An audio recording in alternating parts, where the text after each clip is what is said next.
ದಕ್ಷಿಣ ಚಿತ್ರರಂಗದ ಸುಂದರ ನಟಿ ಸಮಂತಾ ಪ್ರಭು ತಮ್ಮ ವೈಯಕ್ತಿಕ ಜೀವನದ ಮುಖ್ಯಾಂಶಗಳಲ್ಲಿ ಉಳಿದಿದ್ದಾರೆ.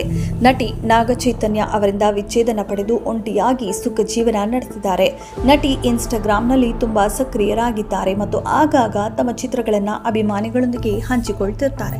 ಇತ್ತೀಚೆಗೆ ಸಮಂತಾ ಅಭಿಮಾನಿಗಳಿಗೆ ಒಂದು ಸುಳಿವು ನೀಡಿದ್ದಾರೆ. ಅವರ ಪೋಸ್ಟ್ ಒಂದರ ಶೀರ್ಷಿಕೆಯಲ್ಲಿ ಡೇಟಿಂಗ್ ಬಗ್ಗೆ ಮಾತನಾಡಿದ್ದಾರೆ. ಇದನ್ನು ನೋಡಿದ ನೆಟ್ಟಿಗರು ನಟಿ ಸಮಂತಾ ವಿಚ್ಛೇದನದ ಬಳಿಕ ಮತ್ತೆ ಪ್ರೀತಿಯಲ್ಲಿ ಬಿದ್ದಿದ್ದಾರೆ ಎನ್ನಲಾಗಿದೆ. ಇದಾದ ಬಳಿಕ ಸ್ಯಾಮ್ ಮತ್ತೊಂದು ಪೋಸ್ಟ್ ಹಂಚಿಕೊಂಡಿದ್ರು. ಅದರಲ್ಲಿ ಕೈಯಲ್ಲಿ ಫೈಂಡ್ ಹನಿ ಆನ್ 18 ಅಂತ ಬರೆಯಲಾಗಿತ್ತು. ಇದನ್ನು ನೋಡಿದ ನೆಟ್ಟಿಗರು ಇದು ಸಿನಿಮಾಗೆ ಸಂಬಂಧಿಸಿದ ಪೋಸ್ಟ್ ಅಥವಾ ವೈಯಕ್ತಿಕ ಜೀವನಕ್ಕೆ ಸಂಬಂಧಿಸಿದ ಪೋಸ್ಟ್ ಇರಬಹುದಾ ಎಂದು ಕಮೆಂಟ್ ಮಾಡ್ತಿದ್ದಾರೆ. ಕೆಲವು ಕಮೆಂಟ್ಗಳನ್ನು ಗಮನಿಸುವುದಾದರೆ, ನೀವು ನಿಮ್ಮ ಜೀವನದಲ್ಲಿ ಬಂದ ಆ ನಿಗೂಢ ಮನುಷ್ಯ ಯಾರು ಎಂದು ಒಬ್ಬರು ಬರೆದಿದ್ದಾರೆ.